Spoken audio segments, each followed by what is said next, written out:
Кутмандуу кечиңиздер менен урматтуу телекөрүүчүлөр жана Эл ФМ радиосунун угармандары, назарыңыздарда Күн маек программасы менен студияда мен Бакыт Сакыбаев. Укуктук өлкөдө жарандар дайым юристтердин жардамына муктаж, бирок юристтердин кызматы үчүн акы төлөнгөндүктөн бардык эле жарандардын мүмкүнчүлүгү юристтерге кайрылганга жете бербейт.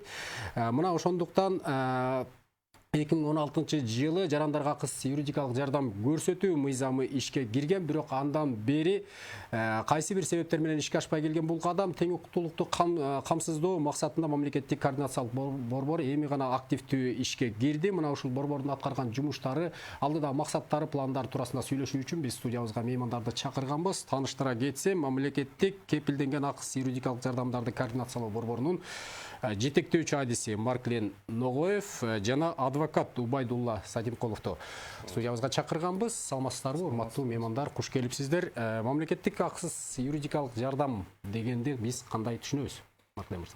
Мамлекеттик эсебинен Кыргыз Республика мамлекеттик кепилдеген юридикалык жардам жөнүндө мыйзамга ылайык жеке жактарга көрсөтүүчү консультация укук жана квалификация боюнча жардам болгондо ал экиге бөлүнөт да. Консультационный болот, консультациялык укук жардам и квалифицированный жардам болот да.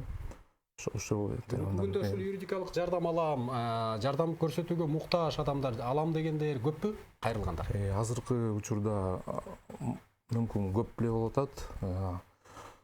Көп эле келип атышат адамдар. Ошо квалификация юридикалык жардам алууга арыз менен кайрылып бизге келишет да көп. Мурда эми мындай жарандардын көбүнчөсү кайрылганда мындай акы менен акы төлөп анан кайрылышат да негизичи. Бирок сиздерге ушул борборго кимдер кайрыла алышат жарандардын? Негизинде биздики мыйзам боюнча перечинден бар, ошо менен элдер кайрылат бизге. Ошолорго жардам беребиз. Кайрылыш үчүн сиздерге эмне кылыш керек? Кандай кадамдарга барып, андан кийин документациялык маселелер барбы? Алар документация менен келет, анан бизге арыз менен кайрылып, укуктуу органдан тарабынан берилген формасы менен форма боюнча ошо берилет да. Квалифицированный юридическая помощь менен. Убайдулла мырза, бул жерде эми ошо борборго иштөөдө сиздердин адвокаттардын орду кандай? Бул жерде адвокаттын орду чоң. Мындай укуктук жардамга муктаж адам кайрылгандан кийин ал адвокат дайындалат. Дайындалган күндөн баштап ал ошол борбордун кайрылган адам менен баштап кимдер тарабынан дайындалып атат? Борбор тарабынан, кепилденген мамлекеттик кызматтын борбору тарабынан дайындалат. Ошондон кийин биз иштеп баштайбыз анча. Консультация беребиз. Сотко кайрылыш керек болсо, соттук документтерди жазганга жардам беребиз. Сотто өкүлчүлүк маселеси, уголовдук иштер боюнча, жарандык иштер боюнча, өкүлчүлүк маселе боюнча биз ошол маселе боюнча жардам беребиз. Негизинен эми адвокаттардын бүгүнкү күндө ушул таптагы иши жарандар үчүн өтө кымбат баада турат да. Негизинен кайсы чатактуу иш болобу, талаш тартыш маселе болобу, бирок адвокат жалдоо деген маселе өтө оор маселе да. Бирок сиздер кантип анан ал жерде акысыз жардам көрсөтө аласыздар? Себеби сиздердин ал жерде энергияңыздар кетип атат, башка муктаждыктар бар, башка нерселер бар да сиздер. Аны жардамга муктаж адам төлөп бербейт, аны мамлекет тарабынан белгиленген тарифтер бекитилген. Ошол бекитилген тариф боюнча мамлекет тарабынан төлөп берилет. Кызмат көрсөтүп бүткөндөн кийин биз мындай отчет кылып жазып барабыз, отчет түзүп. Отчеттун негизинде биз ошол тариф боюнча бизге төлөп берилет. Бекер эмес эми адвокаттар үчүн мамлекет төлөп берет. Бул координациялык борбордун катарында бир канча мынча адвокат бар деген маселе бар да, Бизде маселе бар.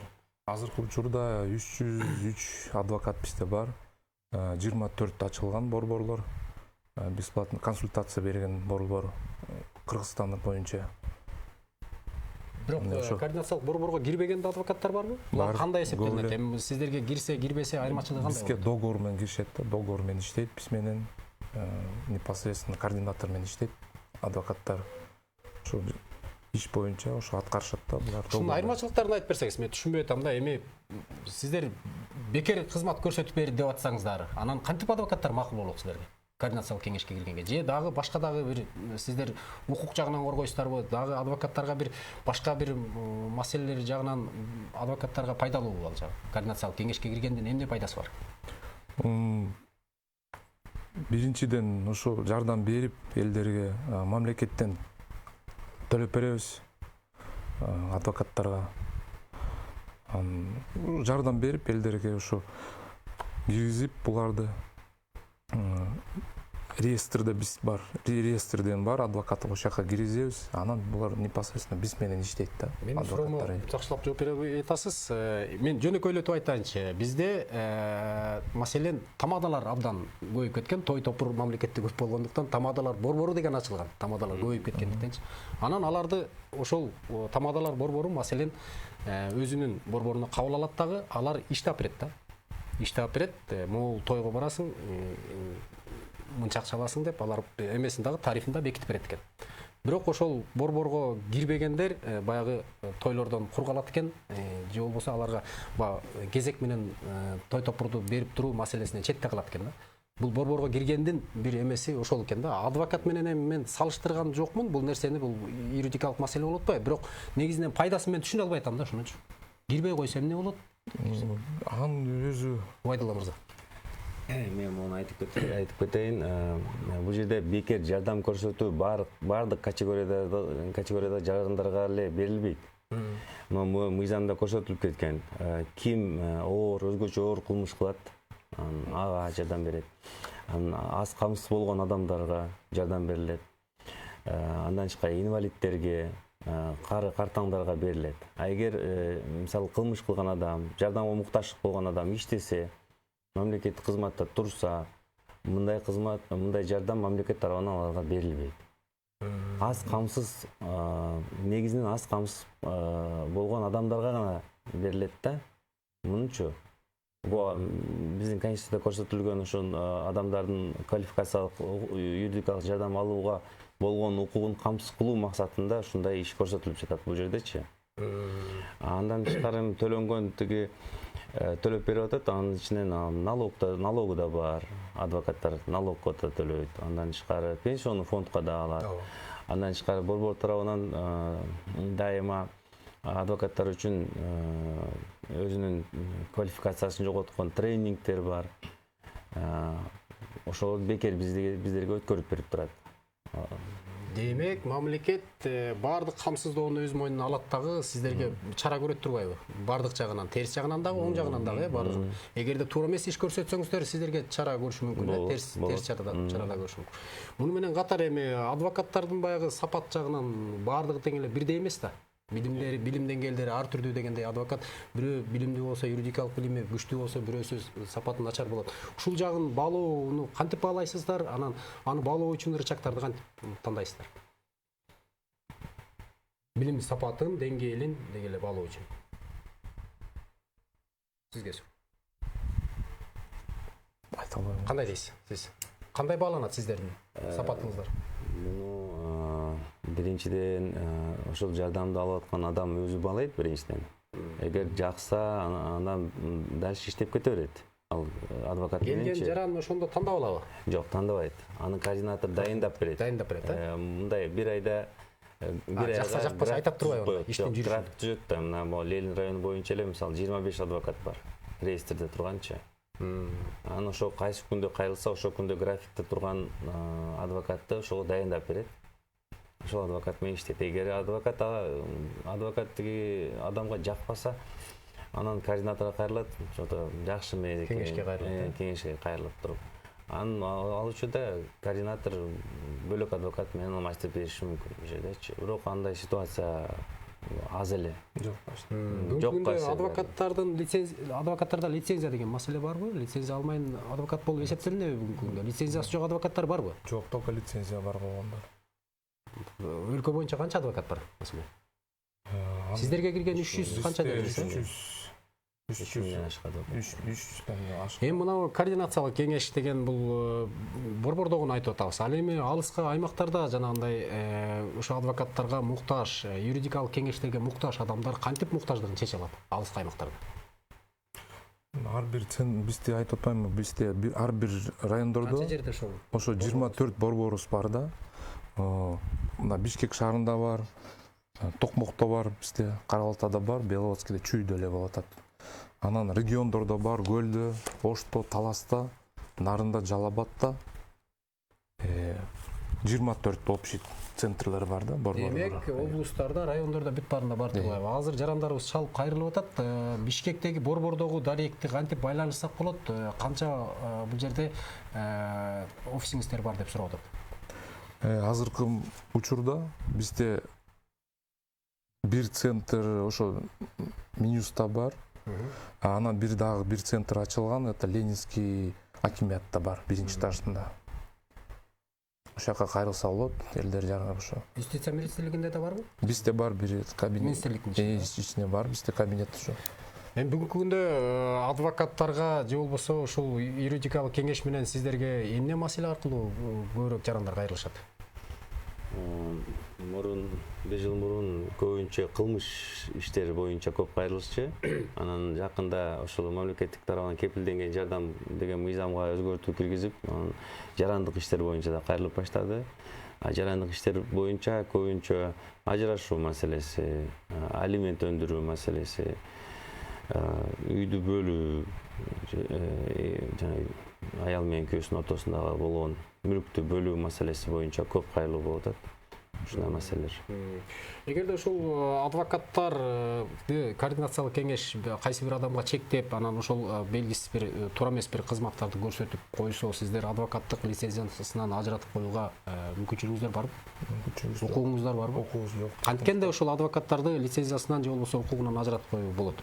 Жок, биз только адвокатура представлениелерин жазабыз.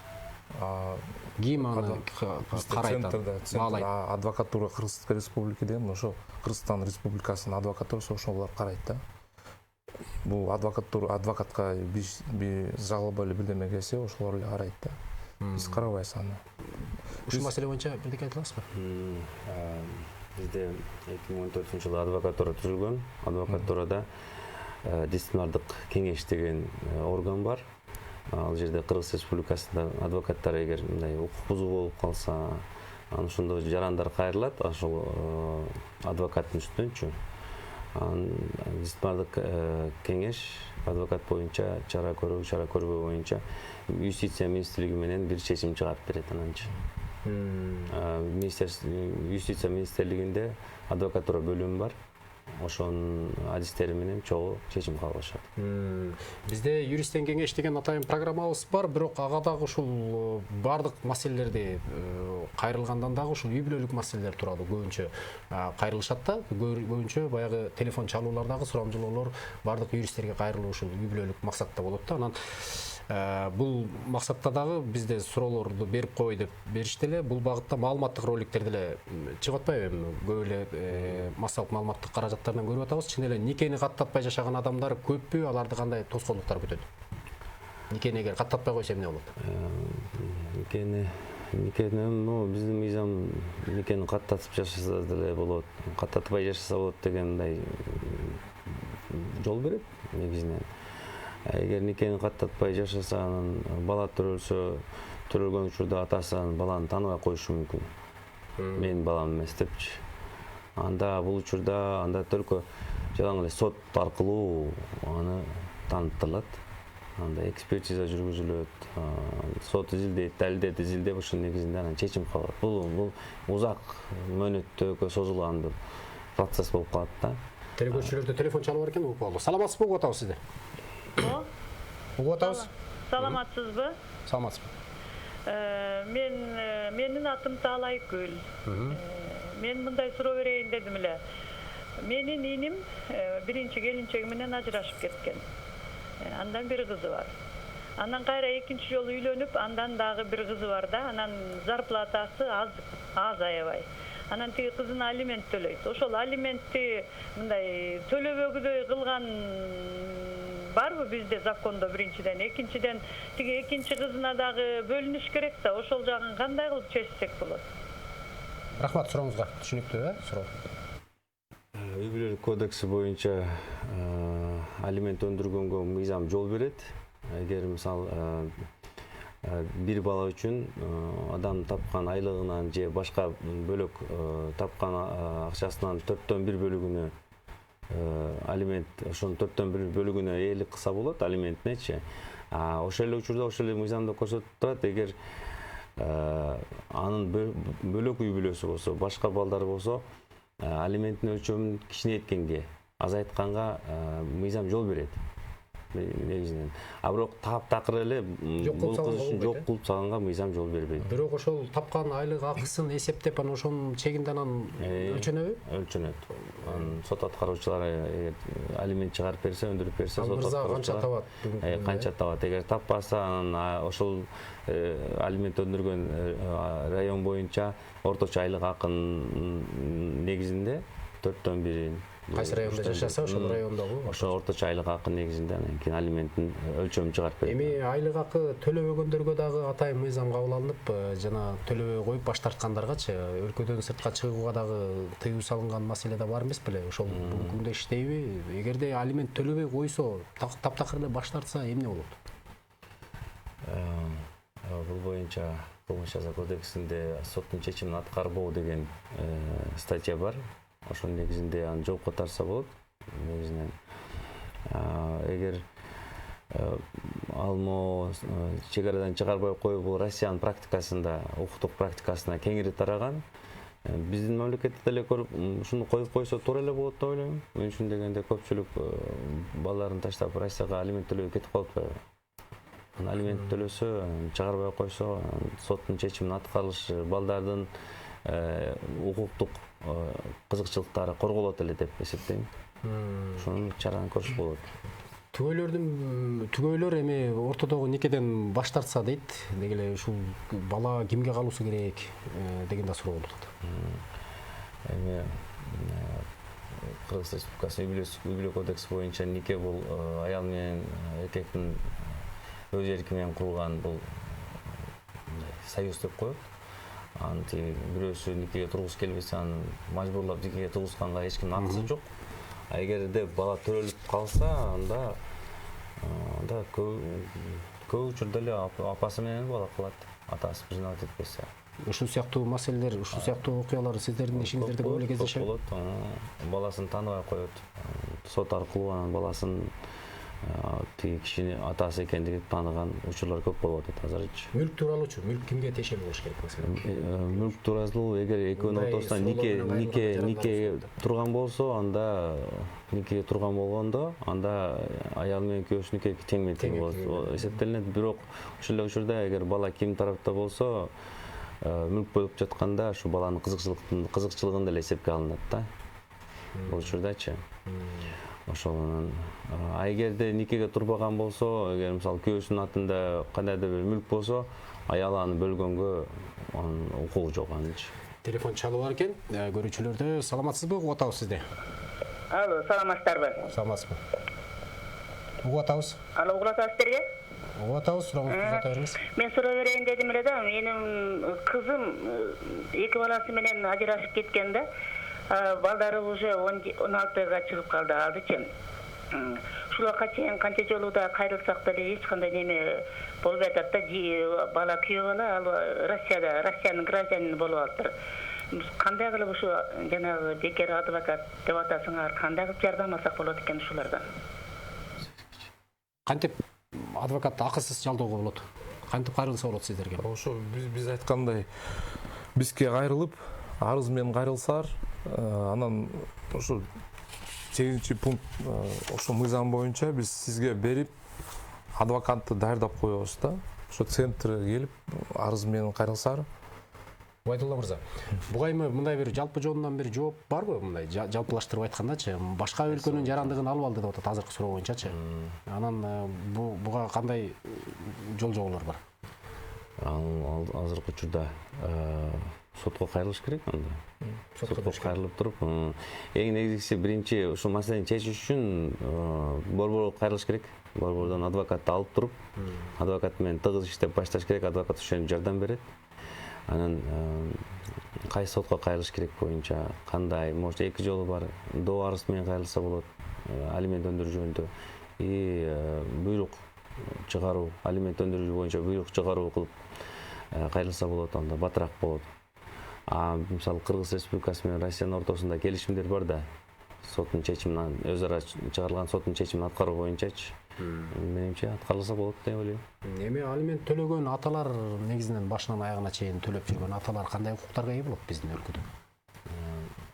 Мисалы алимент төлөгөндө бирок аталык укуктан аны эч ким мыйзам чегинде ажырата албайт. Алимент төлөсө кандай атасы болуп сот тарабынан таанылса деле же мындай никеге туруп аталып ажырашып кетип анан болсо деле аталык укуктан эч ким ажыратканга акысы жок. Эгер алимент төлөп аткан болсо, андан тышкары ошол эле учурда балдары менен бир жумада бир, может, 2 жумада бир мындай общаться этип ал жакта экөө көрүшүп турганга толук укугу бар. Телефон чалып бар экен укполу. Саламатсызбы, угуп атабыз сизди. Алло, саламатсыздарбы? Саламатсызбы. Мен суроо атайын дедим эле. Саламатсыз. Тиги статистика боюнча безработный азыр иштеген кишиден да көп төлөп атат да. Но Первомайский райондо бизге эсептеп берди, бир балага ажырашып кеткен келини менен баламчы. Бир балага 6121 сомду эсептеп берди. Бул туура эмес го деп ойлойм. 6121 сомду иштеген киши кантип төлөйт? Биз бирок мен өзүмдүн тапкан эсебиммен төлөп атам. Качкан жокпуз. Мына 40 000 киши эмне болуп качып жүрөт? Эмеденчи? Ошентип чыгарып салса ким төлөй алат? İştegende aylıklar 9 mindən 15 min geçen. Yok degende de 20 min деген aylık yok da. 24 mindi kayıktan alıştı bilmeyin. Anan Denizli rayondaki 22 min kindi. Bizlik Permaysk'ta en köp 24 min degen statistika oyuncularını aldık deydi. Anan Aysul Mamaş degen deputat bayağıda aytıp çıkanda küzde. Biz degen uşunu yarımısın bölüyoruz. Eğer 6122 som olsa uşunu 2'ye bölüp 3 min bizdekeden төлөтөбүз депчи, бул кыйын болуп атат депчи. Качан бул законго алынат билбейм. Биз качкан жокпуз, төлөп атабыз мына. Рахмат сурооңузга. Бул кым аспы көппү? 6121 деген. Мисалы мен азыр айтып кетпедимби? Эгер тиги айлык албаса, сот аткаруучу ошол район боюнча орточо айлык акынын эсебинен көрсөткүчүнөн анан эгер бир балага 4төн 1, 2 балага 3төн 1, 3 андан ашык балага ошол эле жанагынын 50%тен көп эмес өлчөмдөгү алимент өндүрө алат да. Мен оюмча бул жерде ошо айлык акынын өлчөмүнөн аныктап берилген го дейм бир балага. 6121 сомдучу. Анан сот аткаруучу чегилеп берген да, аныктап берген сот аткаруучу. Анан айтпадыкпы, эгер 6121 көп десе, анда сотко кайрылып туруп, мындай шарттарын көрсөтүп, иштебей атат. Азайтканга мисалы мыйзам жол берет. Эми могу эфирибиз башталгандан башынан аяк сиздер көрүп атасыздар. Мына жалаң эле ушул ажырашуу тууралуу кайсы бир эки түгөйдүн тагдырын чечүү тууралуу суроолор берилип атат. 3 суроо берилсе 3 өтөн ошондой болду. Бүгүнкү күндө негизинен ушу ажырашкандар көппү азбы? Сиздер эми процесстерде көп эле катышып атасыздар да? Ажырашкандар көп. Аябай көп. Мурунку жылдарга салыштырмалуу канча деп ойлойсуз? Азайдыбы, көбөйдүбү? Же бирок иштеп баштаганда жылына эле көп. Өткөн жылда көп болгон, андан мурун көп болгон. Телефон чалып бар экен, уколу. Саламатсызбы, угуп атабыз сизди. Угуп атабыз, сурооңузду узата бериңиз. Алло. Угуп атабыз. Саламатсыздарбы? Саламатсызбы. Эгерде жанагыда ушу ажырашып кеткендерге пасоя мамлекеттен төлөгөн болсо, анда жанагы жаран атасы алимент төлөбөй калабы? Түшүндүңүзбү суроону? Мен түшүнбөй калдым. Кайра кайталап коесузбу суроону? Сурооңузду кайра кайталап коесузбу? Мен түшүнбөй калдык. Мамлекеттен пасоя төлөп жатат баласыга, жана келинин баласыга, кызыбыздын баласына. Ошондо атасы алимент төлөбөй атат, ошондо төлөбөй калабы атасы? Түшүнүктүү. Рахмат сурооңузга.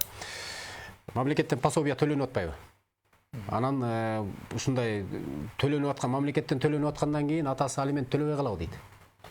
Пособияны эмнеге төлөп атат? Мамлекет ар бир жаңы төлөгөн балага төлөп берип атат да. Ал пособия бул бөлөк, пособия мамлекет төлөп берип атат. Атасы мыйзамда көрсөтүлгөн да. Мисалы балдарды ата-энеси камсыз кылганга милдеттүү деген. Милдеттен эч ким качып кетпеси керек деп ойлойм мен. багыш керек балдарды. Бүгүнкү күндө негизи адвокаттар меценаттардын ролун аткара алышабы? Мисалы эки тараптуу элдештирүү сыяктуу, бир тараптын же болбосо эки тараптын тең эле бир тараптын милдетин алып алышабы деген маселе. Ал боюнча 2017-жылы жаңы мыйзам кабыл алган, медиация жөнүндө мыйзам. Медиация негизинде мисалы эгер эки тарап элдешебиз десе, медиаторго кайрылып туруп, медиатордун жардамы менен ошо ортодогу чырт талаш тартышты чечкенге алардын толук акысы бар. А так адвокат эки тараптын тең кызыкчылыгын мындай коргоп жана кылбайт. Мыйзам боюнча адвокат бир эле тараптын адвокаты болуш керек. Эки тарап болсо анда уже укук бузуу болуп калат анда.